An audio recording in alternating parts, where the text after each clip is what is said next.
for waiting. A couple of housekeeping items. There's a Q&A tab on the side of the screen. I'm going to go ahead and hold all questions until the end, but feel free to type in questions throughout the webinar that you may have, and as soon as the webinar is finished, I will answer the questions as they came in, and I'll make sure to allow for some time at the end for them. Also, there will be a recording of this session and a copy of the slides. You'll get emailed a copy of the slides, and the recording will be posted to the Exida website and the Exida YouTube channel, and you will be able to reference back to the recording and the slide copies anytime you would like.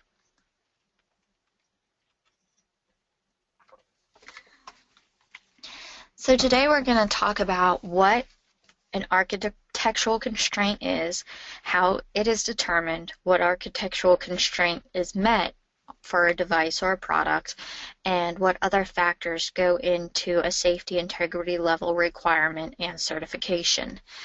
We'll also talk about today the minimum redundancy requirements and how they are defined as architectural constraints in the 2000 version of IEC 61508 and the 2010 version of IEC 61508. How there used to be a Route 1H, and now there is a Route 1H and now a Route 2H that was defined in the 2010 version of IEC 61508. This webinar will also review the alternative architectural constraint requirements for the Route 2H and show one method that Exida is using to claim the 90% confidence factor for failure mode data.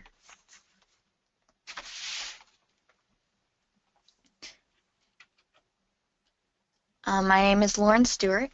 I graduated from Virginia Tech in mechanical engineering, and I am currently working at Exida as a safety engineer, focusing mostly on the mechanical customers here. Along with doing FMEDAs and safety cases, I am also doing a lot of research and publications on mechanical failure rates, stiction, and the 2H initiative, including creating the database for it here at Exida. Exida has locations worldwide, so no matter where you are or your customers are, we have someone close by that can help you. Exida is involved with the complete supply chain of functional safety and in multiple industry sectors, from the original equipment manufacturers who require product certification all the way through to the end users that use the products. Exida has software tools and training classes, consulting, and procedures related to functional safety, security, and reliability. I like to say that we have to do with everything functional safety related through the process, products, and people. So we have our consulting in process safety, alarm management, and control system security. We have our engineering tools, our product certification, our training. We can come to you, you can come to us, the reference materials and databases, textbooks, market studies, and personnel certification. So anything functional safety related, we have our hands in. The Exida certification has established schemes for functional safety and cybersecurity certifications of systems, products, components, and personnel. Functional safety certification involves a detailed analysis about both the engineering process and the design margins, resulting in a random failure rate in all modes. And we're going to talk a little bit about that today. Besides the functional safety certification, we also have a cybersecurity certification that involves a detailed analysis of the engineering process, cyber defense mechanisms, and network robustness.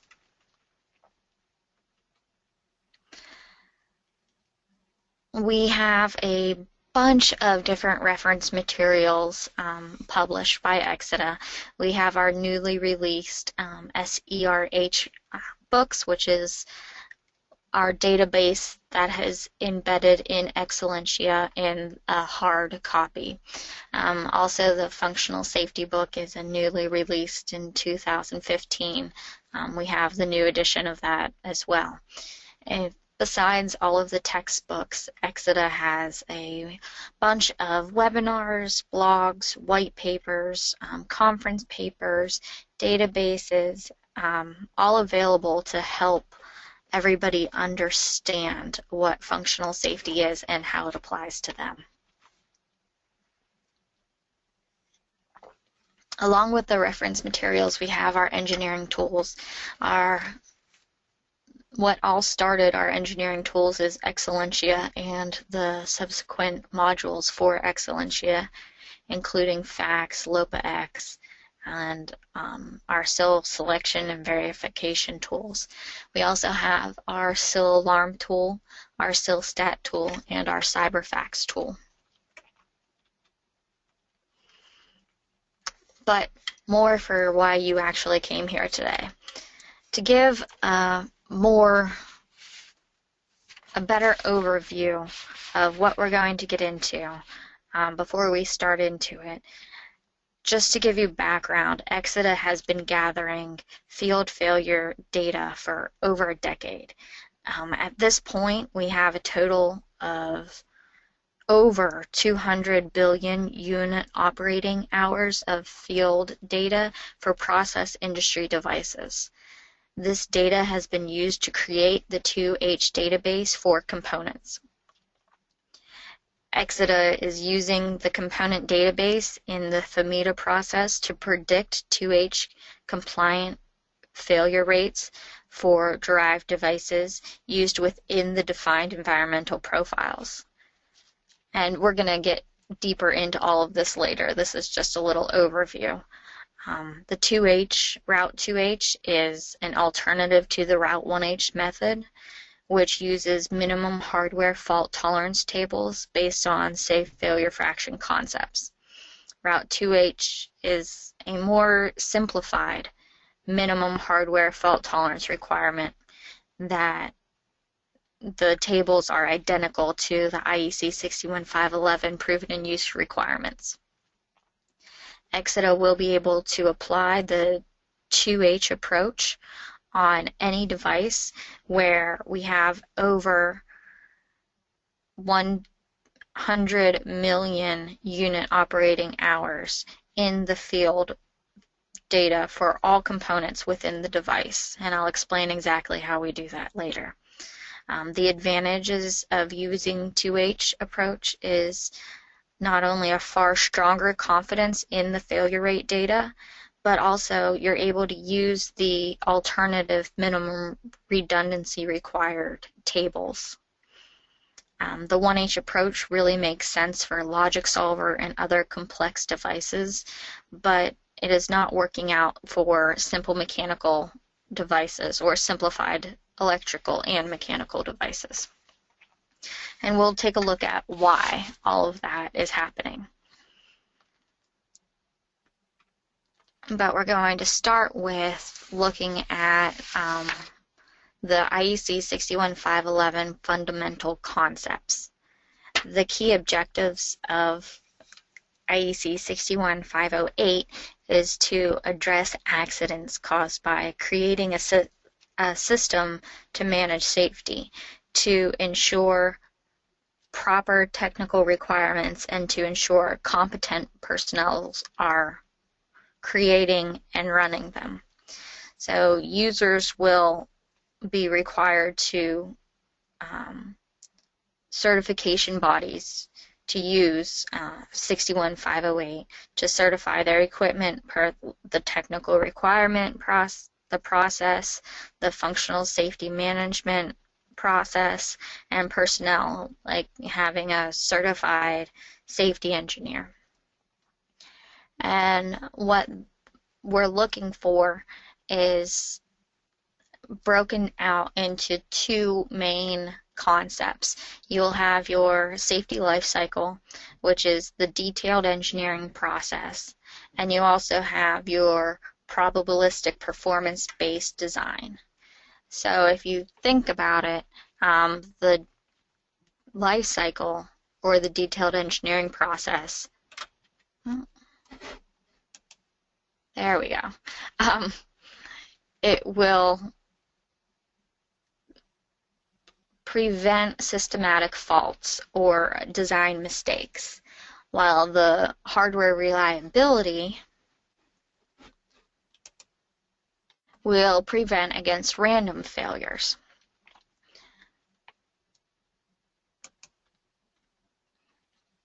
And in doing so, you're going to achieve you're going to want to find your achieved safety integrity level.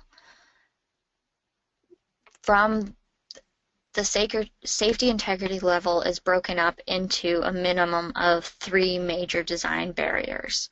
The first one being the systematic capability, which is what we just looked at in the safety life cycle, or the design failures, the PFD average, and Route 1H, which was the only option before, but also safety or architectural constraints from Route 1 and now Route 2H.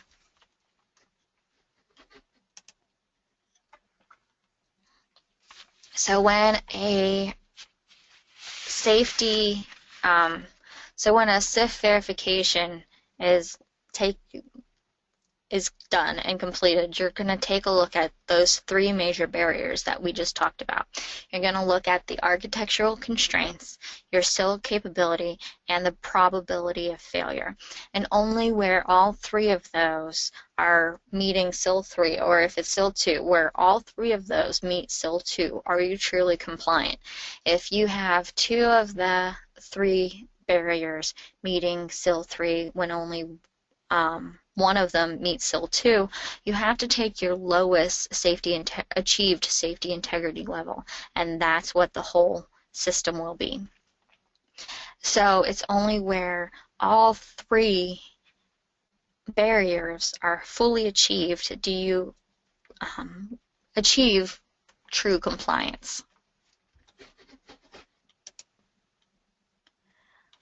So now you know why you need to take a look at architectural constraint from a SIF verification method, but we're also going to look at why does it really matter. Well, some people say that failure rate data is no really good. Well, that's fine. Let's concentrate on architectural constraints.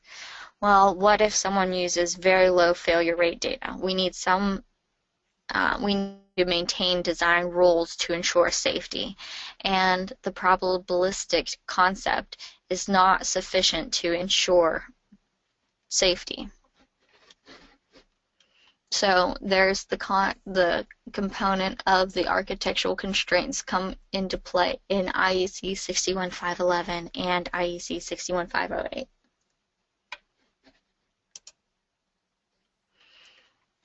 The best way to demonstrate this, or the simplest demonstration of this I can think of, is using the Excellentia tool that we have.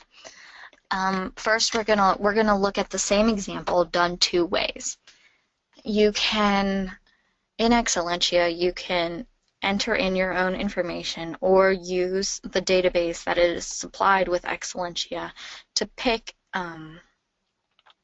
devices that are already have an FMEDA done, have already been certified to a certain SIL level. So you can pick and choose if you need a sensor, a logic solver, a final element assembly, or you can enter in your own data. So first we're going to look at what an Excellentia example will look like with optimistic or unrealistic data. So in these two examples, we are keeping the sensor and the logic solver the same and only changing out the final element subsystem, which in this case is a valve, actuator, and solenoid combination. So let's start in the lower left-hand corner. You can see the yellow box describing the final element as the entire final element having 12.1 fits, so failures in time. Okay, that seems a little odd, but if you're not familiar with the units of measurement, it might not. But you can convert that into mean time to fail in years. And in doing so, you find out it's over 9,000 years before this valve or this actuator or solenoid would fail? Huh. Does that seem quite realistic? Well, anyway, let's just keep on going with this example. If you move to the box on the lower right-hand side, you're going to see that this example, you'll achieve SIL2 with no diagnostics whatsoever or no redundancy. Well, that's really great. You're going to save money, not requiring a redundancy. You're going to save money not having any diagnostics. This is great news. Everybody's going to be really excited. But what happens if your sensor or your final element subsystem decides it's not going to work? You're not going to have any way of knowing it's not going to work because there's no diagnostics and there's no redundancy. So if it doesn't work, it's done. But if you can see, the chances of that are happening are once in every 9,400 years, so no worries, that's fine. If you go on to the left-hand side, you can see the PFD average contribution and see what part the sensor, what part the logic solver, and what part the final element makes up. Then you can see that the whole final element subsystem, where most of the PFD average comes into play, is only taking up 5%. Huh. That's odd, but maybe in this case it's really well designed. You can make up excuses if you'd like. Now we're going to take a look at what happens if you are doing it in a realistic data. So you're going to have your final element subsystem that has 1,300 fits for, once again, the valve, actuator, and solenoid combination. And it's still a very well-designed system, but you're going to have your mean time to fail is every 87 years. That sounds still really good, but much more reasonable. Another way to look at that is if you have 87 final element subsystems in your place, you're going to have one failure, which is pretty reasonable. As you can see, your risk reduction, the box now on the right-hand side, goes to your risk reduction factor. So you're going to need some risk reduction in this case, but that's easy. You can just improve reliability by implementing diagnostics, so that's easily taken care of and probably a really good idea. But if you look at the PFD average contribution, you can see that most of that circle is blue instead of red like it was before. So the final element is the main contributing factor. And that's how it mostly always is with the PFD average.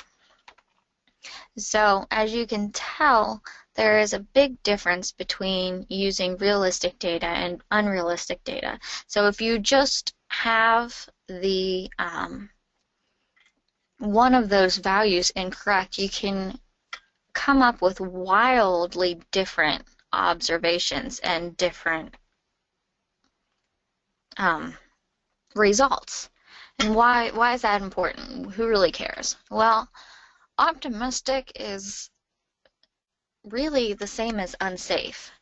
So if you only have a 1-out-of-1 system with no diagnostics whatsoever, and your plant, all of a sudden, your final element, your valve, isn't going to close. All of a sudden, you have no way to have a backup plan or no way of even knowing that it's not going to close in time, and it's basically having a ticking time bomb in your plant. So that's the reason that you're going to you want to use realistic data and not optimistic data. It might help sometimes if you are trying to save money or trying to do whatnot, but in the end, it could be costing you much more than just the cost to run a 1-out-of-2 system. So let's talk more about the architectural constraints or the minimum hardware fault tolerance, barrier 3, because that's what we're really talking about. We can have webinars on barrier 1 and barrier 2 later, but we're going to concentrate on barrier 3 or the architectural constraints today.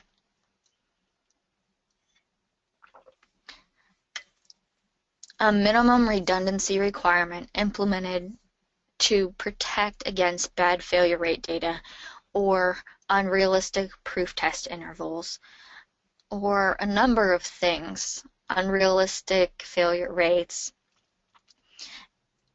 and a designer must comply with one of the specified charts in IEC 61508. So there are 2 charts that you can pick from since the 2010 version has come out. The first chart is called 1H, and it takes credit for good safety engineering practices and involves a safe failure fraction equation, which we're going to look at. And then the root 2H was introduced in the 2010 version of the standard. So it has an alternate table, which we're also going to look at. And it is looking at data quality. So in IEC 61508, it originally, in the 2000 version of the standard, it originally only had Route 1H.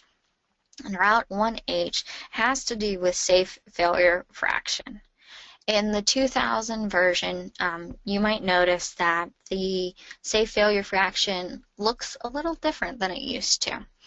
In this equation is the Route 1H 2010 equation. The 2000 version had no effects in both the numerator and the denominator to account for components that would not affect the safety function if that component failed. What was happening was people were cheating the system. They were adding in more no-effect parts than were needed to get a higher safe failure fraction number, thus making a higher safety integrity level, when in fact they weren't a safer product. They just had extra parts. So the committee found out that was happening, and they took no effects out of the equation completely. So now you just have your safe failures plus your dangerous detected failure over the total failure rate. And this is defined for a single channel, so no redundancy, just a 1-out-of-1 avenue for the safe failure fraction. As you can imagine, that's fine and dandy for something that has a microprocessor or something that has its own diagnostics or is a smart piece of, or a smart device. But the problem comes into play: what happens for simple devices or mechanical devices or something that, such as a valve, that it can't just close on its own? Somebody needs to tell it what to do. It's not going to have a great number of safe failures or even dangerous detected. It's hard to detect something if it's just a simple mechanical device. That's why Route 2H was defined and introduced.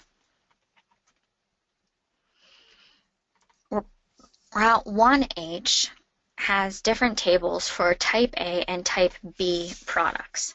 And as I explained a little bit from the previous slide, type B is, I like to mix up the verbiage. Type B is a smart device, elements with a microprocessor or complex ASIC are always a type B device.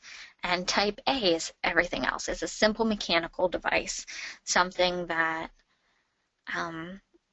doesn't have internal diagnostics. Route 1H breaks apart the tables, which we'll see in the next couple slides, for both type A and type B. They have different tables. Route 1H, as we just saw, has to deal with the safe failure fraction calculated. And from the calculation of the safe failure fraction, you will find out what your hardware fault tolerance or your minimum redundancy for whichever safety integrity level you would like to be for the element. Now it comes in the 2010 version, Route 2H.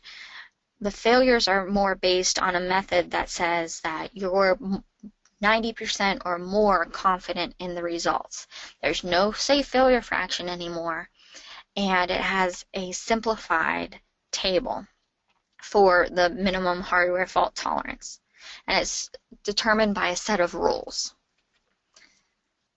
So this was the type A Route 1H table. So simple mechanical device. If you have 60 to 90% safe failure fraction, so say you have a safe failure fraction of 75%, and you need a SIL2 rated product or system, you can look and say, oh, there's no hardware fault tolerance needed, that's fine.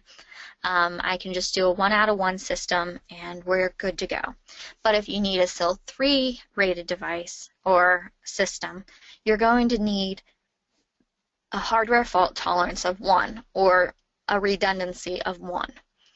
And that will come into play when you are going to have a 1 out of 2 system or even a 2 out of 3 system.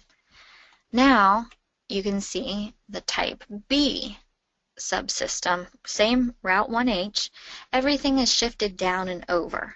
So we're going to look at the same 75% safe failure fraction. If you want a SIL1, now the hardware fault tolerance is 0. If you want SIL2, the hardware fault tolerance is 1, and now you're going to have to go to a hardware fault tolerance of 2 to receive a SIL3 rating. And as you can see, if with a simple mechanical device, most of the time you're not going to even receive a 60% safe failure fraction. So it's going to be very difficult to get a SIL2 and impossible to get a SIL3 certificate or rating using Route 1H. So because of that, they are understanding that there needs to be a different way of doing things for type B device or type A or simple mechanical devices, and they came up with Route 2H. What the standard says is that to reduce architectural constraints based on a high confidence, you have to be more than 90% certain that you're going to have a high quality of data, and 90% confidence is more than a statistical analysis. This confidence factor is a high quality data collection system is required. So you can't just say, oh, I'm 90% sure we're good. No, you're going to really need to do data collection. You're going to need to analyze it. It's not just something that you're saying, oh yeah, we're good to go. And not only that, you're going to have similar applications and similar environmental conditions. You can't take data from a valve that's subsea to a valve in a controlled climate inside that's nice and heated or nice and air conditioned and say that they're similar. That's not how this is going to happen. 2H needs to have similar environment, similar application, high data collection system, and very high confidence on the quality of failure data. So there's a lot of key factors in Route 2H. It's not something that you just simply put on a certificate or a certification and go. So this is the long drawn out version from the standard, but once again, the key pieces of information are field feedback for equipment in similar application, similar environment. There needs to be a high amount of field feedback. There needs to be an expert judgment exercise, and when needed, undertake specific tests. Well, that's good, but it still leaves kind of some gray areas. What's not in here? There's no indication of the number of hours needed. There's no requirements for time in service, and there's, once again, gray areas. So Exida has taken it upon themselves to say, well, if we're going to say 2H, we're going to need to make a set of rules that we feel comfortable as a conservative company using. And we're going to get into that a little later. So if you're going to meet all of these requirements, you are allowed to use the 2H architectural constraints table from the 2010 version of IEC 61508. As you can see, there's no safe failure fraction on this. It's just a minimum hardware fault tolerance and a SIL level. So if you're going to mark 2H, you already know you've met all 4 of those requirements, and you can say, okay, if for SIL 2, the hardware fault tolerance is 0. For SIL 3, hardware fault tolerance is 1. That's easy. That's easy enough. I can go with that. As you may have noticed, it's the same line of the column from IEC 61508 type B table for safe failure fraction of the 90 to 99 percentile, and type A, the 60 to 90 percentile column. So you can see where that 90% confidence factor comes into play. And it's the exact same table from IEC 61511, the proven in use for field devices table. So they took the proven in use table for end users and modified it, well, used the same table, modified the conditions for manufacturers to be able to use the same type of kind of like a proven in use for manufacturing table. And this is the IEC 61511 prior use or proven in use table for end users. So you can see there's no type A, there's no type B, there's no safe failure fraction, and it's the same column, the 90 to 99% for type B and the 60 to 90% of type A table when you are doing your safe failure fraction.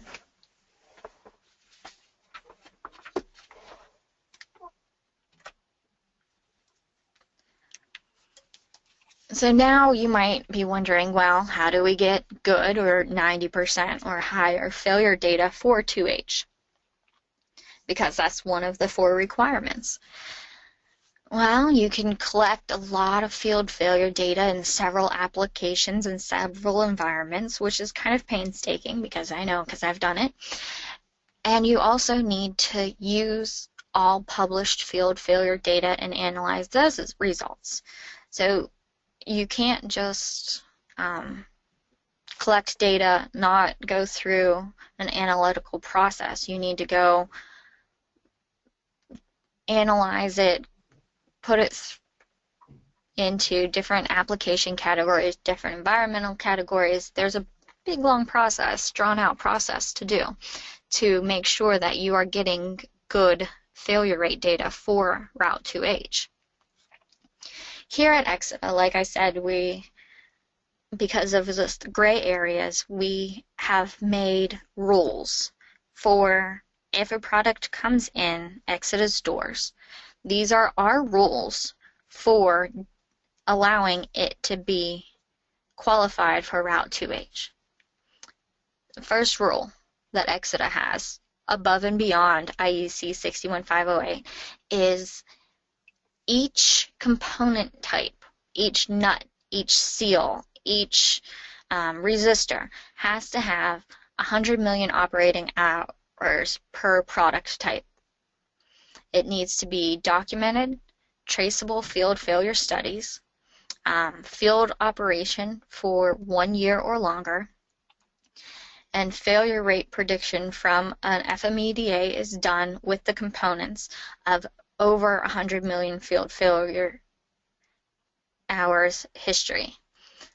When we do a Fmeda, we break it down into the bill of material. So every item on the bill of material, we have a failure rate, and we have a failure mode and a distribution for that failure rate.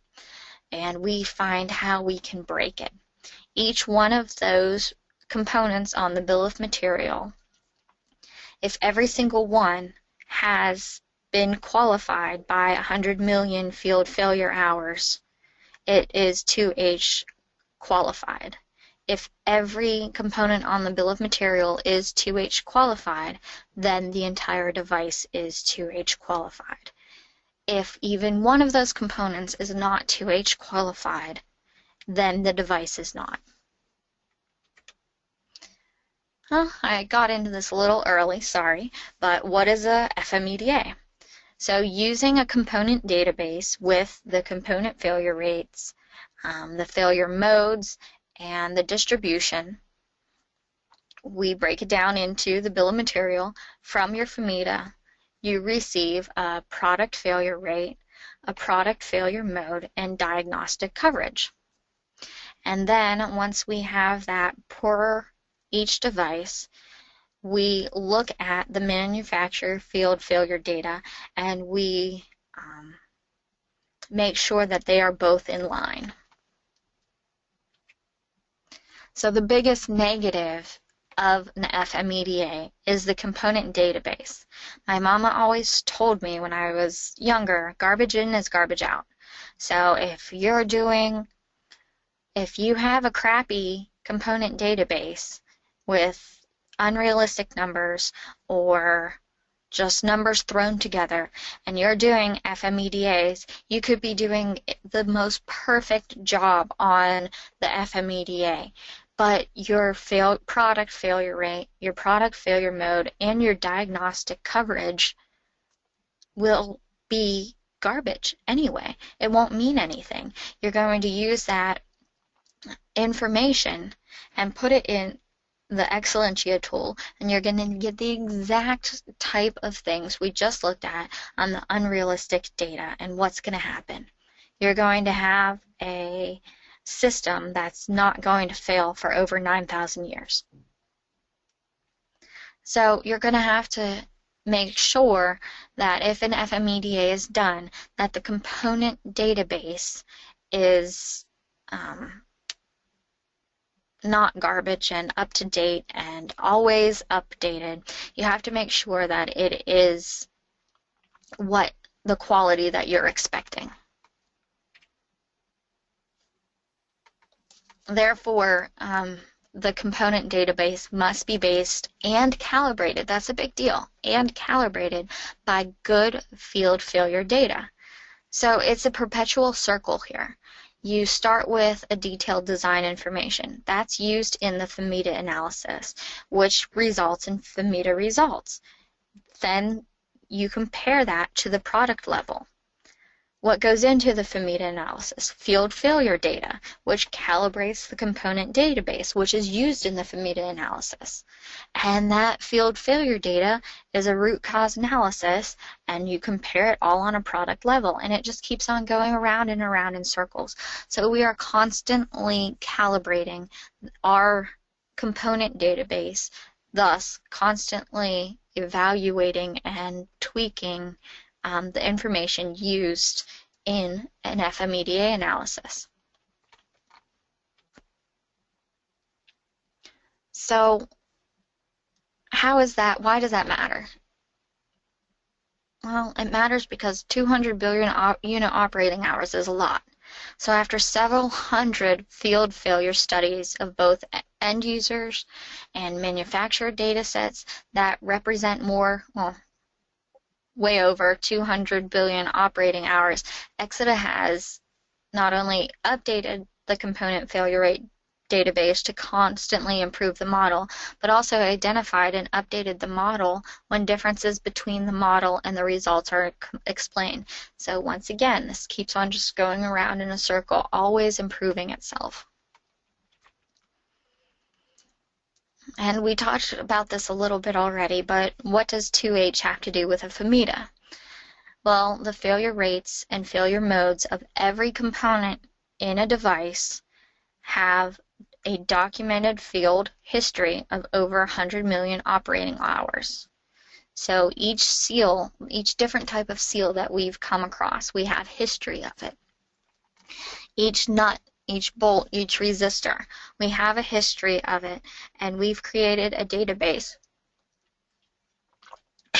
Excuse me. We've created the database to make sure that each component has over 100 million operating hours. That is marked 2H. The predicted failure rates are then compared and estimated back with the field failure studies.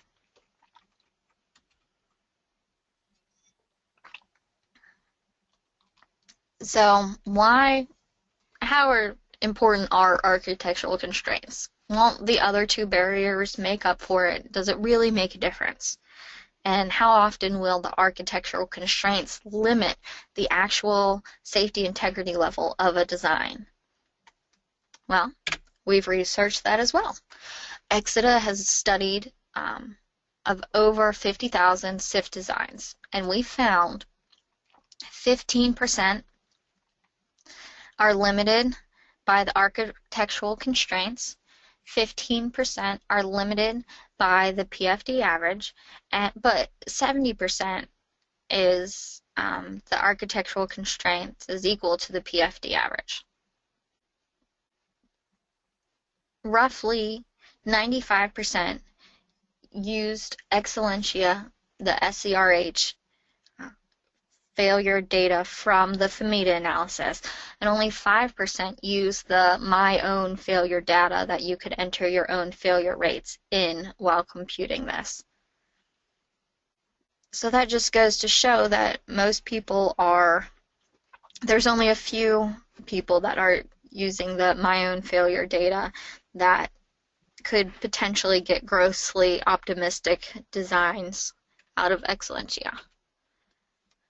And out of the 15% that are limited by the architectural constraints, 10% were due to too short of proof test interval. So if you just expand your proof test interval, the architectural constraint would no longer be an issue. And 5% were my own failure data was too low.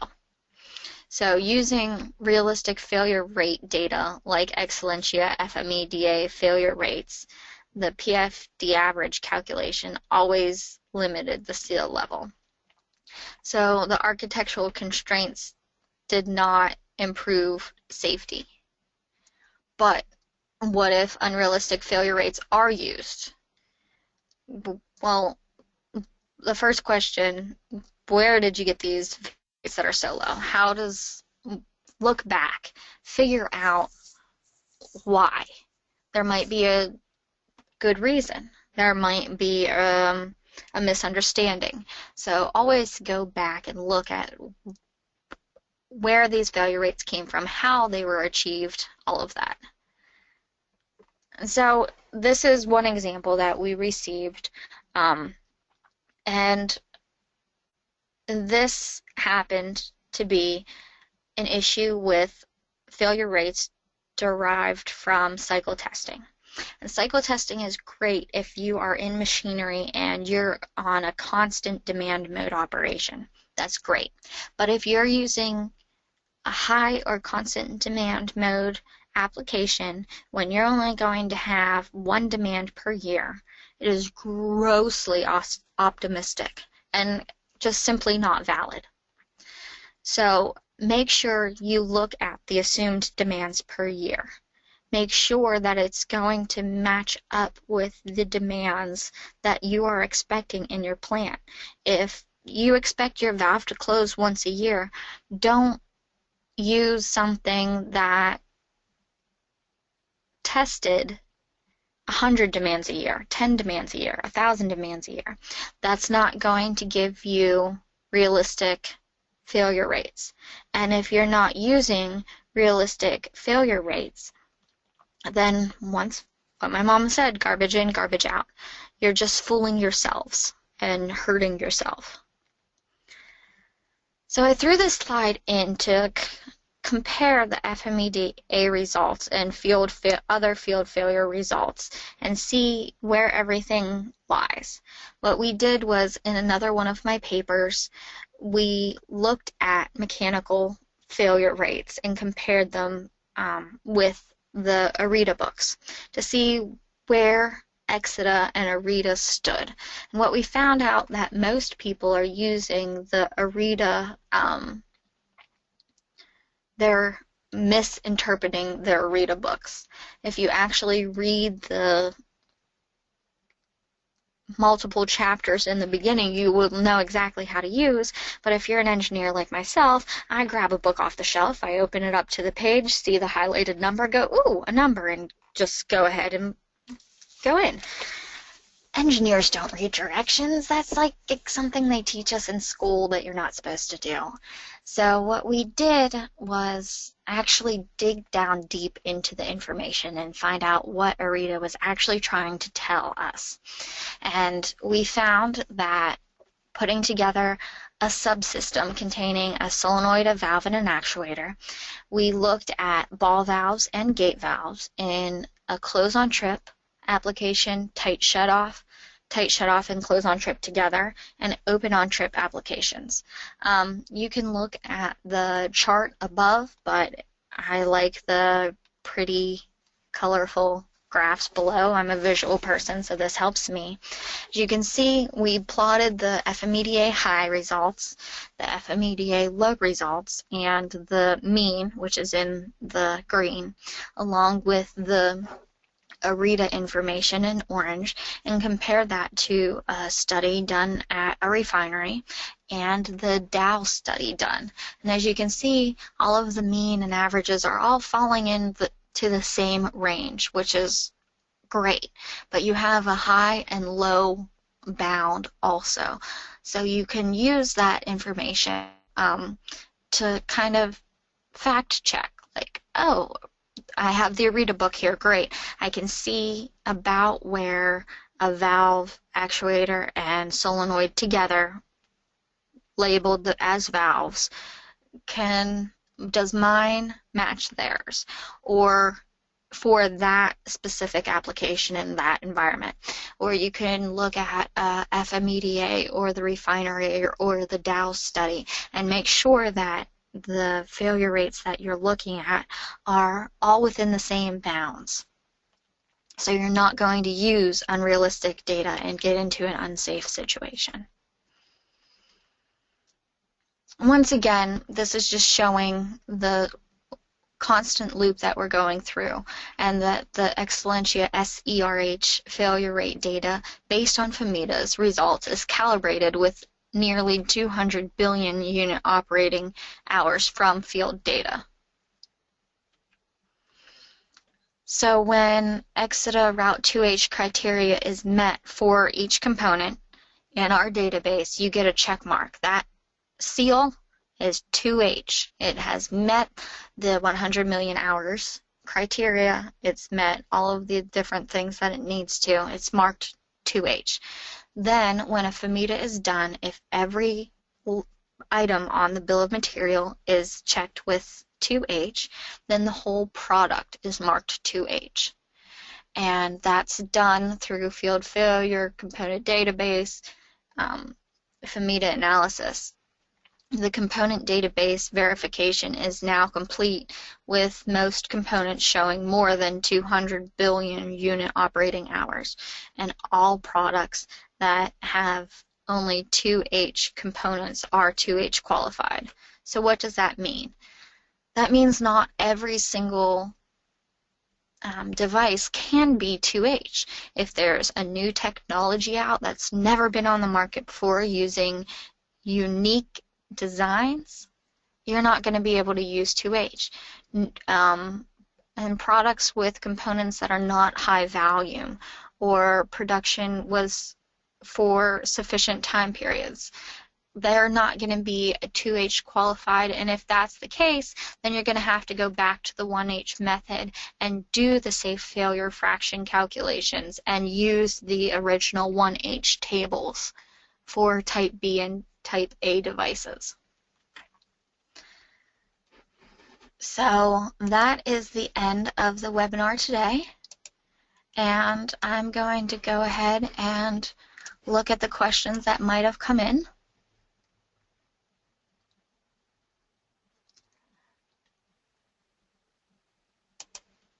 The first question is, what is the difference between proof test and maintenance in slide 24? Okay, hold on, let me go back there.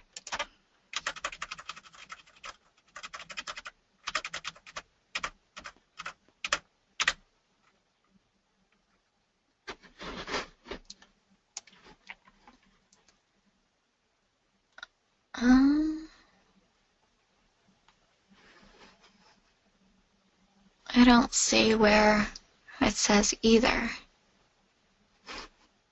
Maybe. Let me make sure that that's.